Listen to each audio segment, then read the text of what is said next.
Hey, what's up, y'all? It's Janelle Monáe. Check me out on the Bootleg Kev podcast.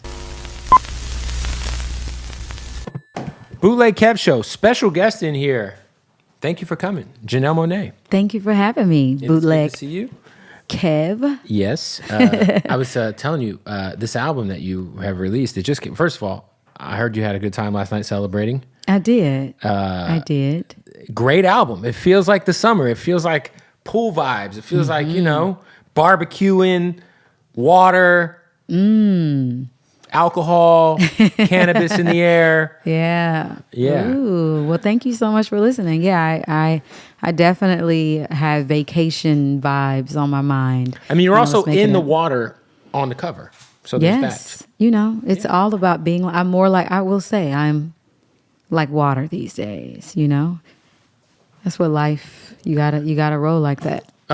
For you, like, I think like you, obviously, we know that like Afro beats is kind of like finally getting its like just due commercially, but for you to have like Egypt 80 on the project repeatedly, they're kind of like the family that started Afro beats. Yeah.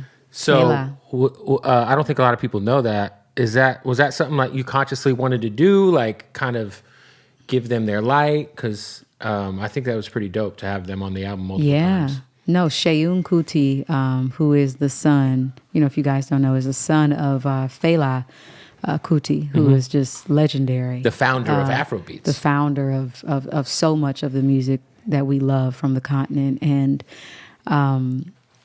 we had done like a couple shows together, and he definitely is making his dad proud, but he's his own person and he's just sick when it comes to horn playing. And I was like, I want to make sure that we have his touch, because it's important to me that the diaspora is seen here. This is a super Pan-African album.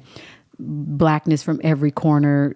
All of my friends are from, Ghana, Nigeria, South Africa, Jamaica, Caribbean.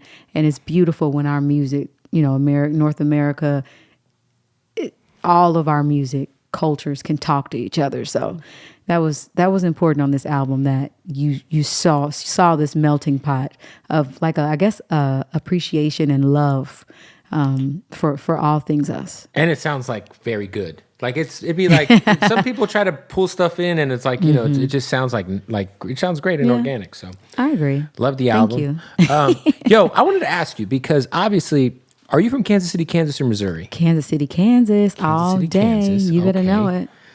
Are you like super hip to like, because on the other side of the border, there's Casey Mo, and there's like Tech Nine is like the biggest guy. I love Tech Nine. Yes. I just wonder, because I've been knowing Tech Nine for a long time. We used to be, well, he probably wasn't doing these, but I would remember performing at events where he would be, and performing talent shows. That was all I did. $500 first prize. Right. And Tech Nine was like always the guy in Kansas City. Yeah, he still is kind of. It's crazy. It's legendary. Like, yeah. I just always want, because it's like such a small place in terms of like musically. I think he's on the Missouri side. He is. But he we is share Casey a Mo, city. Yeah. And I was always we were performing at the same events. We would always somehow end up in the same sort of studio with the same people. Yeah, I have a whole nother past. The Weirdos too, that was another rap group. I used to be sort of in that group singing. We were like a more, I don't know, like experimental Fugees. Oh, wow. Yeah. I like that. I know. The Weirdos. We love the Fugees. And we were like, how can we make it even more weird, when we did stuff together? So, you know what I realized too recently, because I just revisited Idlewild for like the first time, it feels like in like 10 years. Wow. Because I'm a huge Outkast fan. I got a Quimini right there. Yeah. But that's like the last real, I guess, body of work we got from both of them. And you're on that body of work. I am. It's got to be a big, like, do you ever like think like, damn, I'm on the last Outkast album, like that ever exists? It's legendary. They're legendary, and just as people, I love them. They've always been sort of like mentors to me. Big Boy did a lot for my career, for sure. And I always thank them. And then even artistically, when you look at Outkast, they always pushed something new. You got the roots of funk but the way that they did it was super innovative, and it definitely inspired me to start wanting to, when I first started out, to be comfortable and confident in being unique. I was going to say, they did such a good job of reinventing themselves every album, and you've done a good job of kind of reinventing yourself every time you put a new body of work out. Is that something that, because I think fans sometimes get wrapped up in like liking their favorite artists for like just this. But I feel like the greats, like we think of Kendrick, yourself, obviously Cass, like they always are reinventing themselves, like every project. Like, for you, is that something like, do you always want to make sure when you're putting out a new body of work or you start recording that you maybe experiment a little bit more? Yeah, it's fun. I love the journey of and evolving and finding out new things about myself, discovering new things about what I can do, redefining that for myself on my my own terms. Right. As artists, you make the rules. So everything from me today, I literally made up those rules. That this is what I want to do, and this is how I'm living my life at this time. And it's always beautiful to be able to honor where you are at that time. You can look back on every album and like, wow. Like you remember where I was. Where you were, yeah. Yeah. Talk about, because obviously I think a lot of people don't realize that like you have like an incredibly sick label, and like a guy like Jadena started with you. Yes. And I think Jadena is somebody who is a fucking beast of an artist. I agree. He doesn't get enough credit. I agree. I kind of feel like Classic Man was like a gift and a curse because it was such a big record, but it's like you got to dive into Jadena's catalog because he's super talented. And he actually just released a new album. Yeah, he did. Yeah. Me, You, and God. I was going to say, like, for you, what is your, when it comes to the label side and your creative company, what approach do you take when it comes to finding talent or just working with somebody? Well, right now, my career has taken off in the time that I'll just have to be completely honest, being an artist and sort of having a label. And then starring in movies. And then, yes, it's a lot. But even with Jadena, we're family, like I'm always like more so of a big sister to him. If he needs advice or if he wants me to listen to a mix or if he's like, should this go on the album or what do you think about this? We talk and business wise, if he needs advice, I'm there for him. But for the most part, artists should like be in control of what it is that they're doing. I don't ever want to talk over that, get in the way of that. And also be honest about just what I can take on. I think everything is partnership level. I think right now you don't even need a label. Nobody needs a label, really. You really don't. I mean, you go straight to the people. You can go straight to the people. Obviously, being independent, I've been an independent artist with no major label backing. I have my own label, right? And I know what it's like to sell CDs out of your trunk. I know what it's like to live in a boarding house, working at Office Depot, selling CDs out of your trunk. Like I totally get that, and it's hard. It's difficult for independent artists, but I think if you can rewrite the rules as well. I was gonna say for you, like you are also like a huge actress. You are in. I mean, what was the Glass Onion? Well, I was gonna say the horror movie you're in. Like, was it Antebellum? Oh yes, Antebellum. Yeah. For you, when you're in like acting mode, right? Because I know it's a lot to like act and like you have to give your mental space to like being someone else. Does it take away a lot from the music? Like, do you have to be in like, okay, I'm turning down roles because I'm working on music, or can you do both simultaneously? I think with music, I have to be in the studio and hands-on with it. I can't just, I need to be writing, collaborating, living it, touching it, feeling it. I engineer a lot of my sessions, so even you're running your own Pro Tools? Yeah. Wow. Well, I work out of Logic. Okay. Yeah. Shout out to Logic. I work out of Logic, yeah.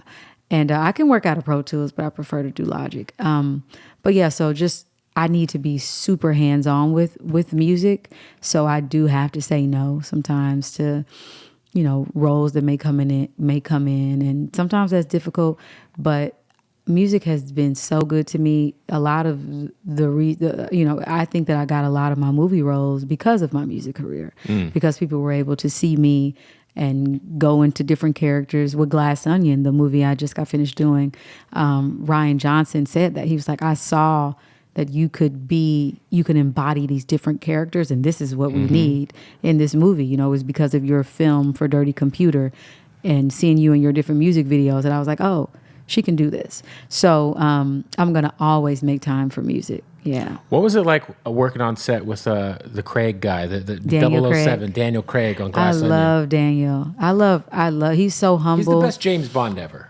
He killed as James Bond, and he's so much more though too. Like I did, He's even a great just actor. talking to him. That role that he plays in those two movies, Yeah. Glass Onion and that man, yeah, amazing. no, his range is just incredible. Seeing him go from that Southern drawl to, I'm Daniel Craig, like the British accent. Such a sweetheart. The whole cast, Edward Norton. I mean, Fight Club was like my top five. Me too. Kate Hudson, all of them legendary. Yeah, that was a wild cast. If you just it's one of those movies where you see, like, Jesus, how much was the budget for this movie? Right, exactly. No, we had a wonderful time. We shot that in Greece. And in fact, it actually made me get inspired to do this album. I shot that film, and in the same year I wrote this album. Really? Yeah. Was it because Greece is like a vibe, low-key? It was vacation vibes. Yeah. It was like, oh man, like what do I want to hear when I'm here? When I'm on an island, I mean, I didn't pay to go there. I mean, obviously the studio got me there, and I was just so inspired. And I started thinking about how I wanted to feel. Even when I couldn't go on vacation, I need an album that sounds like you're on vacation. And I just knew my producer was sending me music while I was on set. I was picking the drums and different things. And by the time I shot Glass Onion, I came back, I already had a musical bed. So you were in the trailer, plotting on the next album. I definitely wrote and plotted. I more so plotted a lot while I was on set. Yeah. What has been the most uncomfortable role you've played as someone who acts? Because I do feel like there's a lot that comes with that gig. You know, you got to kind of dive. I think Antebellum was tough. Yeah. I don't know if I'll ever do a role like that again. It was really tough to go and be on a plantation and play an enslaved person in modern day times. It was a lot on me. That seems deep. That seems heavy. Yeah, it was very heavy. And it took a lot for me to get that off of me too. Because immediately after I rapped, my friends were like, let's go to Mexico. And so I was like, I need a vacation. But I couldn't shake that role. And I would just remember showing up just like being super uneasy. I'm like, girl, what the fuck is wrong with you? And I'm like, listen, I basically lived on the plantation for 2 months. Crazy. I did it for my reasons to honor, my ancestors and to bring awareness, to a lot of injustices. But yeah, I don't think, I think that was probably my hardest. So when they say like, when you act, you can like get into the role. Yeah. I just saw the guy who plays Franklin Saint on Snowfall say he like channeled the devil to be Franklin Saint in Snowfall, and he's like it messed with him like after the show was over a little bit. Yeah, people don't realize you're living and breathing, and I always say out into the universe like reduce Janelle Monáe. I want you to see the spirit of this character. And a lot of times it's hard to shake those roles off. Somebody who you had as a mentor, which not a lot of people can say, is rest in peace to Prince. Prince, who's one of the greatest creators of all time, quite possibly the most talented musician ever. Yeah. He's up there in terms of just the guitar. I mean, he could do it all. How did you guys initially connect? Well, this story just still freaks me out. Not freaks me out, but just I can't even believe that it happened. But he was supposed to show up. I was opening up for Raphael Sadiq. Legend. This was during exactly. My first album, and I get a knock after I get finished performing, and I remember I had a sinus infection that day. I was just like loopy, and this really, really pretty girl knocks on the door, and she was like, I have somebody who wants to talk to you. And the girl was DJ Rashida, who was Prince's DJ at the time, but I didn't know that was his DJ. And she just gives me the phone, and then I'm like, hello, and I'm like congested, and I'm just like, hello, and he's like, hello, Janelle. Did you know right away? And I'm like, hi, who is this? This is Prince. Prince? Yeah, Prince. I was supposed to come to your gig, but they gave me the wrong time. And I'm like, what? Like, just freaking out or trying not to because I Right. don't want to embarrass myself. And so then he proceeds to say, listen, I was supposed to come. We're having a jam session. You know, do you and the band want to come back and, you know, jam? And I was like, yeah, we want to come back and jam. And the rest was history. The rest was history. Was this We on the went back. Minneapolis tour stop? No, he was in LA. Oh, So okay. what he would do is, and he was one of the best, like, party throwers that you will ever know. I mean, we have seen some Chappelle skits that. I mean, I don't know how true those Right, skits right, are, right. but my interactions with him have always been like, can play guitar and party like till the sun comes up, 7 a.m. I didn't leave that night. Me and my band, we did not leave till 7 a.m. So And this he was a jam session that didn't end until, oh, wow. 7 a.m. It was amazing. And he was just talking to me. He was telling me everything he loved about what he had seen me do. And I was like, I didn't even know you looked on the internet. Right. Like, you know who I am. Yeah. That's wild. I'm just like, I would just think you would be somewhere Like in some sort of castle. Right. You know, With no Wi-Fi. Right. With no Wi-Fi. But he was very aware. And I always tell people the best thing about him is like, even though he was mysterious, he never let his mystery get in the way of his mentorship.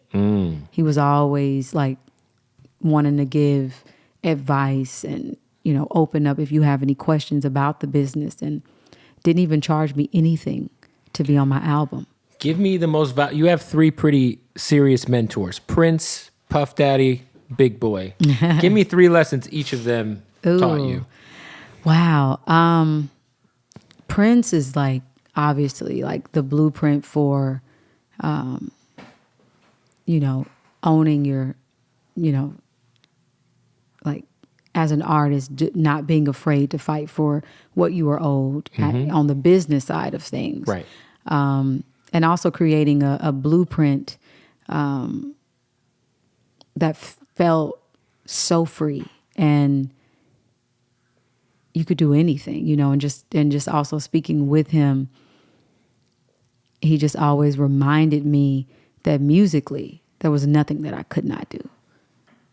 And I think with Puff, who has been a person of his word, you know, we have a partnership together. When he had first heard me and doing the science fiction, singing about that, and, you know, doing whatever I wanted to do as an artist creatively, he always said, like, I don't want to mess that up. Right. I just want the rest of the world to see what I saw. What I just saw tonight, I just want to help. So I called him at a really good time. And, you know, he's just always been an advocate for me. If I need to have like any business conversations, I know I can call him and, you know, listen to him as well. And then he just taught me to just like be a fan of your own shit too. You know, promote your stuff. If you love it, You got to promote your shit. yeah. You worked hard. And I think with Big Boy was just, I mean, I got to give it to him. You know, the reason why Puff even knew about me was because of the work that Big Boy gave to me. I was singing backup. I was also on Idlewild. You know, he was really, really promoting me with Purple Ribbon. He taught me the importance of, I think, staying with family, like Were you staying signed with to the Purple people. Ribbon? For like a little bit. Yeah. But I always had my label, but I would do partnerships. So it was like Purple Ribbon. Yeah. So it was you. Was it Bubba Sparks? Yes. Look at you. A lot of people do not remember Killer Mike. Killer Mike, Scar. man. By the It way, was a Killer lot of Mike's people. new album, which is I coming need out, to Michael. listen. Is it out? When is it It's coming not out yet. But Okay. I listened to it a couple weeks ago. Okay. It's incredible. One of the greatest rappers of all time. Oh, I gotta listen to it. Yeah, it's incredible. Who has the best parties, Prince or Diddy? Ooh, that's so tough. Because both of them know how to fucking party. They're legendary It's partiers. different. It's different. I wonder if I never went to a party where they did it together. The world would That would've probably been- end. Yeah, it would explode. Like Prince and I Puff can't. Daddy in the same party? Man, because you're going to get music from, like, both of them are going to play the best music, have the most beautiful people there, good food. I don't know. Ooh, Prince. Oh, listen. Which I party plead would the you fifth. rather? Well, listen. I plead the fifth. I plead the Okay, fifth. okay. Because it's good for different reasons. Like, for different reasons. So both. Both. I'll say both. I like that. Yeah. What's up, y'all? We got to stop the interview real quick to tell you about our good friends at MyBookie. That's right. It is NBA Finals. You got to hammer the Nuggets. I don't know. They might sweep the Heat. I would look at the serious odds on that. Go to MyBookie right now. Let's get some money, man. All right. Baseball, of course, is in full effect. We got Stanley Cup Finals. NFL season's on the way. Sign up at mybookie.ag right now. Use the promo code Bootleg, and you will get that first deposit bonus.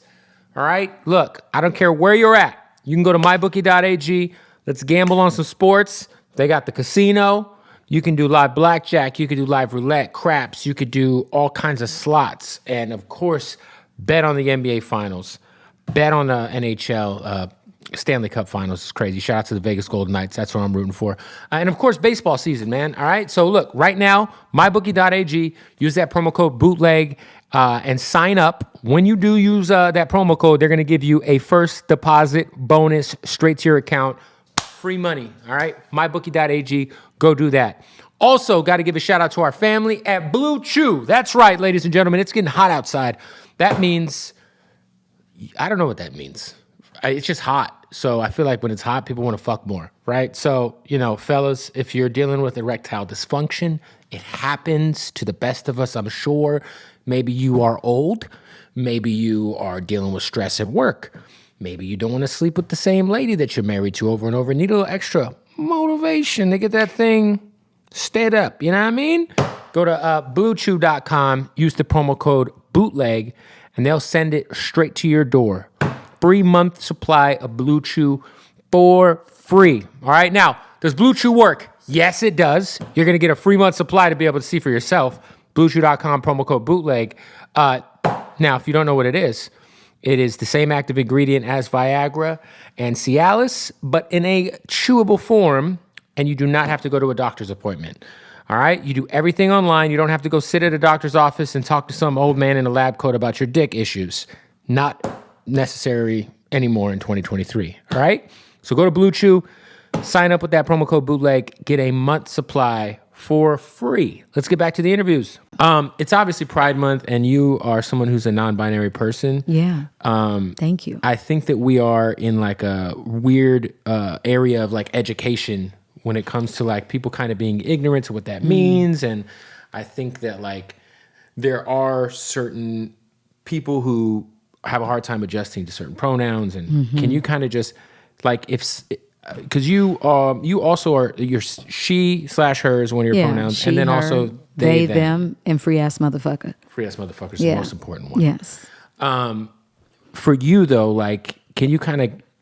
I feel like there should be some etiquette out there for like people who are still kind of adjusting, especially like in the hip hop world. I feel like this is all new. Like, why it's important to make sure you respect someone's pronouns. Yeah, I mean, we are all here having this earth human experience, and we want to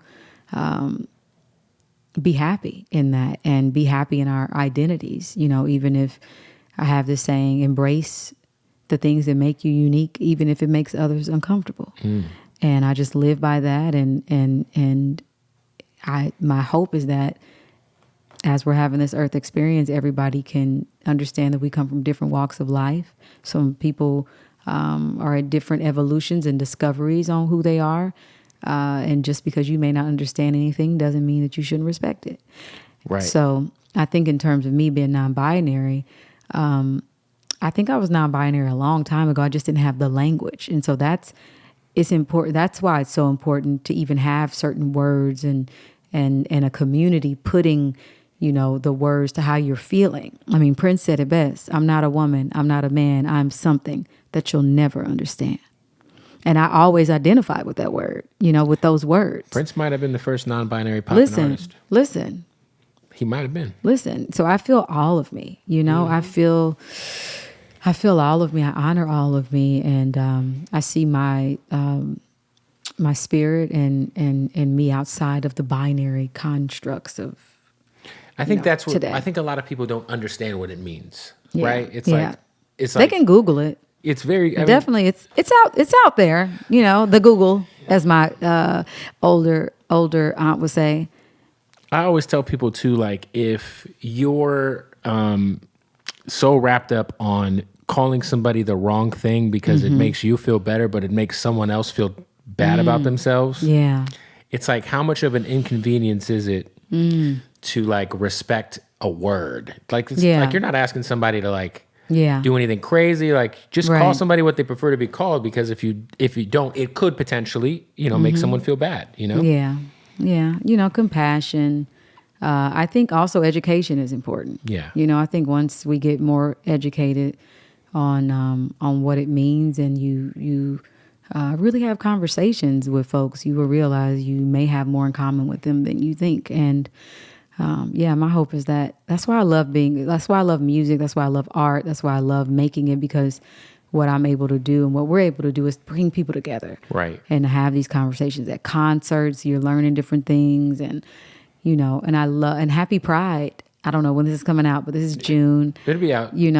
I think we're dropping it Monday. Yeah, so I love that we're also in a space where we're celebrating us unapologetically, as you can see, and sometimes that triggers, and it has, as we see with the laws that are being made right now. It's crazy. Against, my trans family and LGBTQI plus community, being a part of that community. Imagine me not having the platform that I have and having to sort of live in a small town, and, everybody supports anti LGBTQI plus bills and anti, trans bills, and even being Black right now. They're taking especially out Black history in Florida. Yeah, DeSantis is a wild boy, man. Horrible person. So, we have to, it's serious, like respecting people's, it all matters. Yeah, it all matters. It's funny too, because they're like I don't want to say they're, because I don't like to group anybody in. But a guy like DeSantis, for example, will scream about how everything's getting censored, and everything's like cancel culture. But then you're canceling, Black history, like in a state. Foolish. It's kind of crazy. It's like it's foolish. Politicians are crazy. You have Doechii on the album, who's one of my favorite new artists. Obviously, shout out to her. Cool? She's incredible. She's from Tampa. Yes. She's I did radio in Tampa, so it's dope to see her doing her thing. But she's a good person too, and she's like very high level creative. Like I saw her when she first signed with TDE. She did like this like industry performance, and it was so crazy. What was it like working with her? All of that. Like, we have kindred spirits, and I just, as soon as I heard her music, I loved her and I felt her spirit. And then when we met, she just told me how much of an inspiration I was to her, and watching me gave her, a lot of confidence to just do her, and you see that she is somebody who's tapped in, to her innovation and what makes her unique. And I love that about her. And it was beautiful. We were in the studio. We had so much fun making Phenomenal. Like that song, because when I heard Persuasive, I was like, oh, I love this song. Yeah. I love it. And so when we got together, when I was working on my project, I was like, oh, you would be perfect for this sort of song. And I didn't even tell her. I played her like 5 songs, and I didn't even tell her, this is the song I want you to be on. She heard Phenomenal. She was like, she jumped up, said, hey. So she's just humble, creative, a beautiful person. She came over last night to celebrate with me. Oh, nice. Yeah, I didn't even know she was coming. She surprised me. So that's dope. For you, did you have any idea that you were going to break Twitter when you flashed the crowd when you were performing? Because you owned Twitter for about a week. Oh my God. No, I did not. I literally was at my friend's party, living my life as I always do. And, I did not. I was having a good time. I felt like I was in a safe space. Right. And that's it. I was honoring exactly how I was feeling. So, yeah, because you had to have some sort of idea this is going to be on the internet in a little bit. I was very shocked that, when after I realized that there were so many cameras, because I try not to live my life like I'm Janelle Monáe. There are cameras. Let me act different. Not. Yeah. Right. Yeah. And the party that I was at was the same party that inspired my album. So I know a lot of the people who were there, and they've been to my place, and we've created a safe space with everyday people and with Wonderland and our parties. And so it it didn't really come out until like that video was older. It was old. So somebody was like, well, let me now capitalize. And that's the world we live in. Yeah. Let me capitalize. Like it was nobody posted anything, safe space. And then when they sort of saw, I think my visual that I put out, they were like, oh, well, while we're here, I saw her last week. Yeah. But it's all love. Free the nipple. Free the nips. Free the nipple. I mean, Rick Ross has freed his nipple. I support him. You're right about that. D'Angelo, when he did Untitled, he was naked. Freed his nipple. Got from behind that piano and freed the nipple. I can go on and on and on. DJ Khaled has freed his nipples many times. Right, DJ Khaled. We support Free the Nipple, right? For all people. I agree. Yeah. It is a double standard, that T-shirt for all. Yeah. And so... and also, it helped with the promotion because now everybody's like... you were trending. Yeah. Listen, I live my life. I never think like, ooh, this is going to get them talking. I'm having an earth experience of honoring all of me. I love it. That's it. That's all I can do. Give me, if you're on an island stranded for 365 days, you can only bring 5 albums with you on an iPod. Oh, what are they going to be? Now stop it. First of all, an iPod, I have not heard that word in so long. You're not going to have Wi-Fi because you're going to be on an island. You're right. So you can't use your phone. So I have to use... Will my iPod die though? That's okay. I don't know. Right. Okay. Let's not get too specific about this made-up hypothetical. Keep it. She's like, is there going to be sewage? Lord. Is there going to be I'm toilets? definitely taking the age of pleasure. Okay. Because I know that we made that project. To be on an island. To be on an island, to transport me. And if I need a soundtrack to that, to that experience that I want to have. Okay. I have to take some Prince. Okay. So maybe I'll take Purple Rain. All right. He has so many albums. I got to take some Stevie. Okay. I got to have some Comfort. Shout out to Stevie. Inner Visions or Music of My Mind. One of those. I also would probably take just soundtrack. I would take some Harold Budd. He has an album, Harold Budd, which is like, it puts me in a super meditative space. One more. Oh God, this is tough. This is really, really tough. I don't even know why I'm answering this. I just feel like I'm going to be like, why didn't I say that album? What else would I take? What else do I... What about give me a hip hop one. Oh, okay. Maybe I might take... Maybe I take the Love Below. Okay. Speakerbox Love Below. Take the double disc. That's a nice cheat move. Speakerbox Love Below. Exactly. That's a 2 for 1. Yeah, I would take that. Because that's like, I remember wanting to make like music, like fun, creative. I remember that helped me tap into my own uniqueness. You mentioned Stevie Wonder. Stevie Wonder's obviously a fan of yours. I love when him. you meet Stevie Wonder, what is that like? So like, I feel like he's got like one of those people kind of like Prince. I feel like they might have an aura you see around them. For sure I have an aura, but also very funny. Such a jokester, such a trickster, will say whatever's on his mind. I'm like, you should let people see more of this side of you. Because people do his music is like holy, he's the blueprint for a lot of music.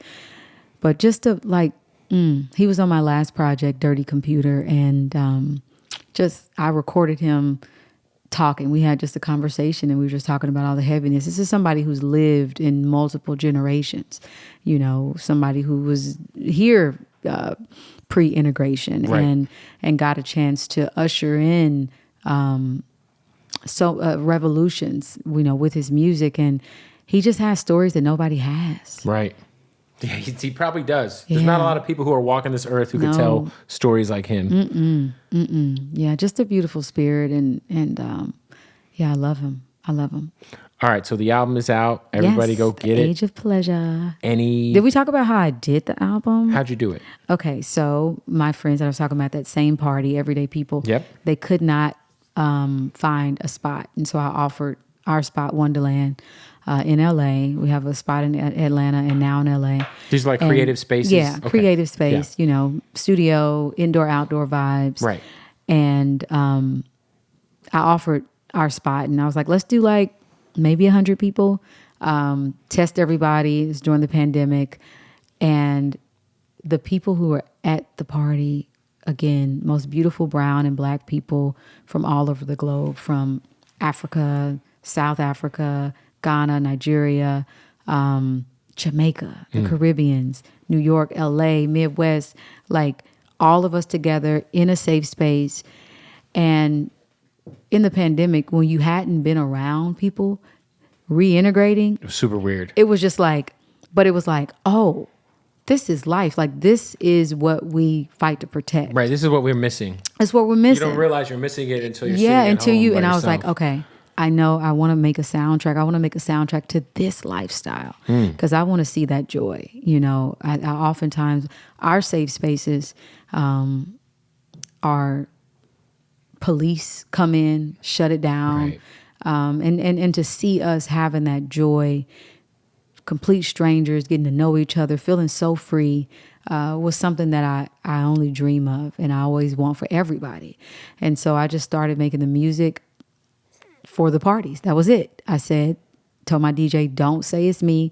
I'm going to make like 2 to 3 songs. Just play them in the mix. Play it. And if people are not Shazamming, it's not going on the album. If people are going to go sit down, it will not make the album. And that's how I made The Age of Pleasure, with my friends, for my friends.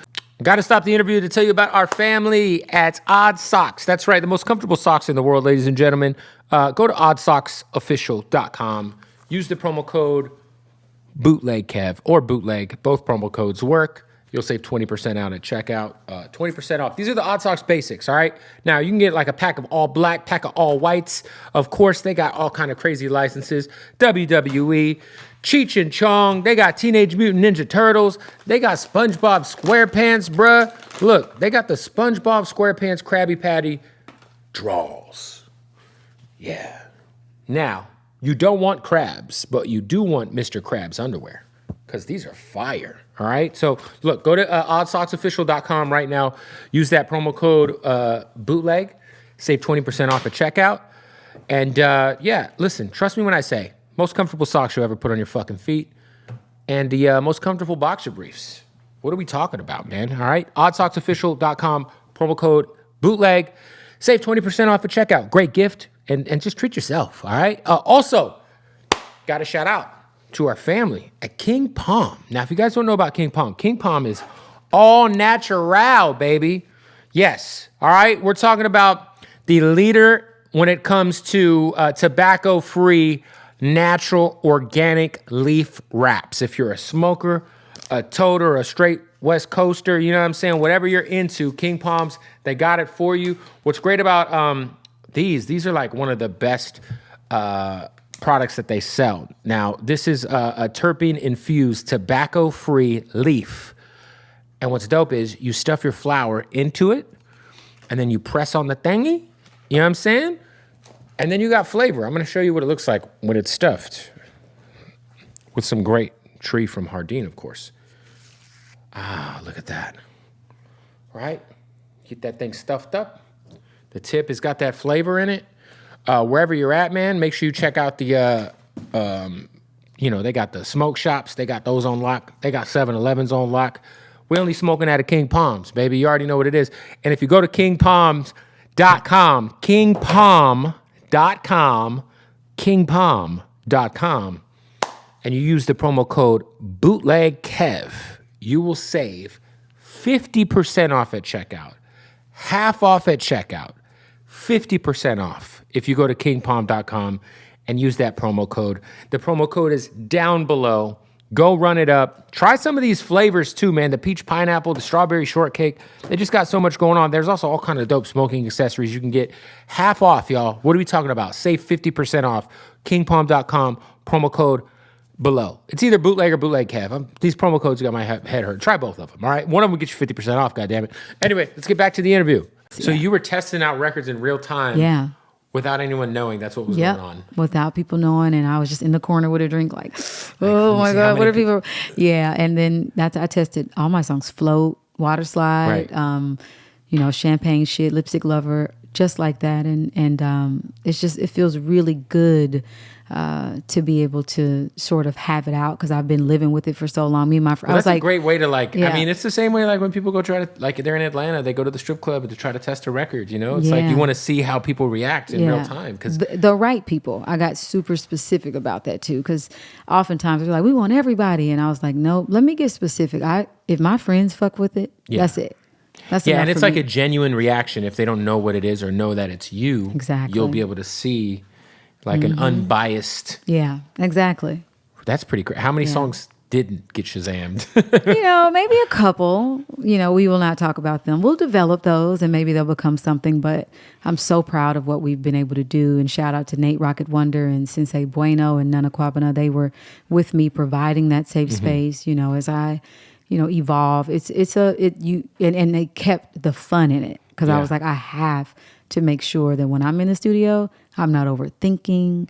I'm not thinking about everybody. I'm getting specific, and I'm having a good time. The journey is just as important as the result. I was gonna say when you record, because you'll hear like certain artists just have like hard drives of just unreleased music, and then there's other artists who are very specific and intentional when they record music and they take a little bit more time. Do you how big is the pool of music you're pulling from to put on the album? I didn't have I did 20 songs. Like I knew the sounds. Right. I knew what I want. I knew Float. I wanted that to be sort of the cornerstone, the entry point into the album. I knew I wanted the sounds to be super horny. This is the age of pleasure.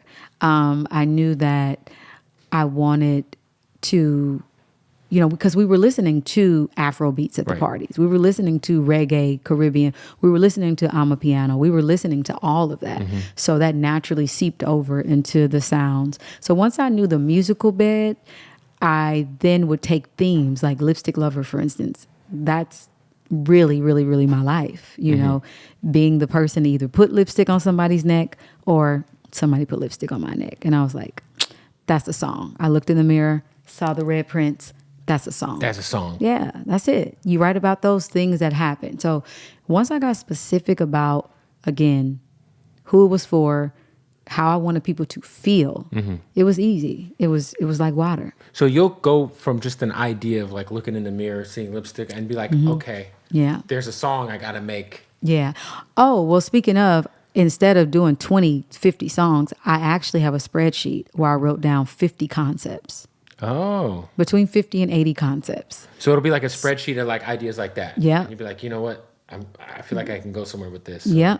Like, she kissed me on my neck, lipstick prints. I got to write about that. I would just, things that happened at the party. I like the way that I saw him look at her. That's a line. Like, I'm just watching everything. And, as Nina Simone would say, an artist's job is to reflect the times. And a time was had. The time was had. It was. I mean, you've learned from the best. Yeah. Prince and Puffy. What are we talking about? And can we talk about Grace Jones, though? Let's talk about the women. Okay. Grace Jones is on this project. Yeah.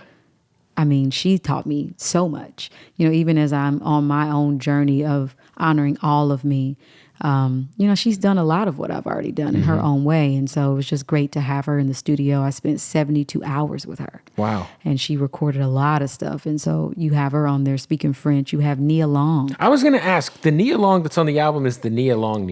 Oh, Nia Long. Yeah. The one and the only Nia Long. Nia Long. Yeah, she came over and recorded and... Is she always like she's amazing. Yeah. I mean, obviously, shout out to Friday, Yeah, exactly. That helped. And Boys in the Hood. I mean, she's one of them. She is an one icon. of them ones. When you're growing up, yeah, as an 80s baby, Nia Long was one of the, it's like Nia, Hallie. For me too. That's how I knew. I was like, oh, I'm definitely queer.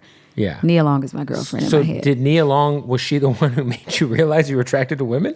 Definitely. So for she was sure. the first? I don't know, maybe not the first, but she confirmed it. So Nia Long confirmed I could get down with chicks. For sure. For me. Yeah. When I saw her, I was like, but then I didn't know if I wanted to be her or be with her. She's one of those people where you look at her and you're like, I want to be just like that. And obviously I am inspired by her. And Which her movie acting. was it that you saw her in that made you be like, Jesus? Boys in the Hood. And then Love Jones for Jones is a sure. great one, I yeah. mean, come on. Yeah. You know, but I'm so happy to have her as a friend and, you know, like a big sister. And, you know, even went down to when I was releasing my press photos before I released them, I let her see them and she was like, oh, you should release that. Like, this is the one, you coming out the water. Like, this is it. So there were a lot of wonderful women, from Doechii to Amare to Grace to Nia to Sister Nancy.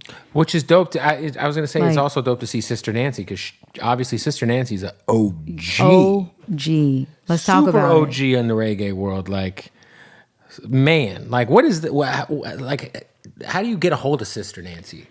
I just reached out. Like, who do you reach out to, though? Who Like- did we? I had somebody on my team who knew her nephew. Right. And then we got in touch with her. And when I got on the phone with her, she knew a lot about me. And I was Wow. like, what? I love you. And her story is so cool. You know, during the time that she came up, reggae DJs were not, for women reggae DJs, specifically women who DJ'd during that era, were not really accepted. You know, they were told, her family told her to go do this. You need to be doing this. And she was like, no, this is what I'm going to do. And now you can't go to a house party or a reggae party or a party in general without playing Bam Bam. I was going to say she has and also like one of the most sampled songs Ever. Yeah, you Man. can. And so to get her to do some original stuff Right. was just like, just a dream come true, you That's know? incredible. And so, yeah, Well, the body of work is out. yes. Go stream it. Go download it. Go buy it. I'm sure you got some crazy merch. Is it out or is it Yeah, coming? merch, go to jmonae.com. Any Tour. Okay, tour's on the way? Tour, yes. I'll be touring the end of August through the middle of October. We are all North American tours, right? Tour stops now. And I haven't announced Europe yet. Are but you? stay Do you on know the who look. you're taking on the road with you? I'm still picking because I'm going to do some opening acts in different markets. Oh, You know, that makes sense. Yeah. Yeah. I think Jadena may do some dates as Dope. well. So it'll be great. It's going to feel, it's a movement. Anything the Age coming of Pleasure, to a movement. the theaters or TV screens soon that you have in the pipeline? Yeah, I'm working on a TV show about the Josephine Baker, who is also an inspiration for me and her time as a spy during the French Resistance. A lot of people don't know, like they see the banana skirt and, you know, obviously she was super liberated and she had moved to France because America wouldn't even let her perform in some of the clubs. And I don't know who that is. you don't know who Josephine Baker? Oh my God. Like the freest spirit, you She know, was a during spy? that for the French Resistance. But she was an incredible performer. So she was an artist entertainer. as well, like entertainer? Artist, yes. Beautiful. Like While she being a inspired spy? a lot while being a spy. So you're gonna Imagine. play? Are you playing her? Yeah, I'm gonna Oh, play her. So I can see you being a spy. I'm excited. I'm ready. Oh yeah, It's gonna be great. Has a streaming network? Yeah, well, we're partnering with A24. A24. Yeah, they do all did the dope. Moonlight, Yeah, and they did do a lot of Moonlight and stuff. Uncut Gems. And Yes. By the way, Moonlight, one of my favorite movies like ever. Oh, yeah. Such an incredible That movie. was my first movie. Was that like? Did you understand like being in that movie? How one, it obviously was critically acclaimed, but it Mm-hmm. also felt like a very important step into kind of just like normalizing, like being gay, kind of like Mm-hmm. Yeah. in the urban community a little bit. You know Absolutely. what I mean? Like, did you realize that when you guys were filming that movie? When I read the script, you know, it just brought tears to my eyes just thinking about how so many people were going to be seen that probably would never have imagined anybody telling their story, you know, from the ghettos of Miami to Atlanta, you know, deep down south around the world, like little black boys would feel seen. And it was just great to be an ally, you know, playing an ally in the film as Teresa. A lot of people, I can't tell you the number of people that come up and like, because of Teresa, I know how to be an ally and be supportive to my younger, Right.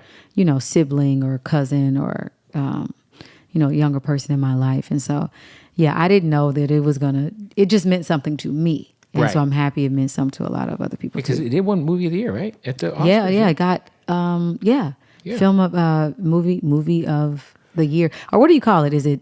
And the award goes to Best Picture. Best Picture. Best Picture. Yeah, that was a whole debacle, but we won't even go into that because you get remember one of- they called somebody else. I do remember that. and then we had to go up That was and that get weird them year. off. Yeah, it was that crazy. was a weird year. Yeah, Do it you was get one of crazy. those at home? No, unfortunately, but I always wonder how that works because I know it's that, in like, my heart. I on don't the need Grammy to side, touch I it. think they're going to start giving like engineers and people like As like they Grammys. should. Yeah. Like if you're in the movie, you should get an Oscar. Come on, Oscars, send me my Because who Oscar actually for gets it? Moonlight. The writer and the director? The director. Sometimes I think the producer. I don't know. I need to you check. should have an Oscar on your mantle. Listen, it'll give me something more. You know what? You'll get one I actually, eventually. if I get one or if I don't, I love the work. Like I love being, even if Moonlight never got nominated, I'm so proud that was my Shout out first to film. A24. They put out some amazing content. Yeah. Beef was them, right? Yeah, I haven't seen Beef. It's pretty wild. But Everything Everywhere All at Once. That one too. Definitely the best movie, That movie in the last like changed, 4 or 5 years. Like that changed the game. So good. Yeah. So good. All right. Well, I appreciate you coming through. Thank you for having Go me. get the new album. Yeah. Looking forward to everything else you got coming on the way. Tour Thank coming you. soon. All Yeah. that. Good to All see right. you. Good to see you too. Boom. Hey, appreciate y'all watching another interview brought to you by our good folks at Hardin. Now listen, y'all, when you're in Las Vegas, you get in that fucking Uber, you land at the airport, hit that taxi, tell them to take you to Hardin, the #1 premium cannabis dispensary in the fucking world, y'all. I'm telling you, you walk in, they treat you like a king or a queen or whatever you're into, all right? They got the craziest selection of premium cannabis you'll see, period, anywhere, let alone in Las Vegas, but just anywhere, all right? Not only can you go get the best tree, you will get the best experience, the best customer service, the best bud tenders. You walk into Hardin and that shit just smells amazing. They got their own fucking scent. Literally, you get into my car, I got a bottle of it. My car smells like Hardin because it's just the best fucking place. Go follow them online, Hardin_Las Vegas. Hardin_Las Vegas. Go to their website, hardinlasvegas.com. All right, when you go, you're in Vegas, you'll pull up, tell them I sent you. They're going to take care of you the right way. All right, look, they got these things in there, man, these moon rock pre-rolls that I just had that just absolutely melted my face off. Shout out to Hardin, all right? You got to go fuck with Hardin, man. Hardin_Las Vegas. Thank y'all, man. I love these guys. They're like family to us. And hey, we're going to drop another interview soon. If you're watching this, you're at the end of the interview, though. Much love.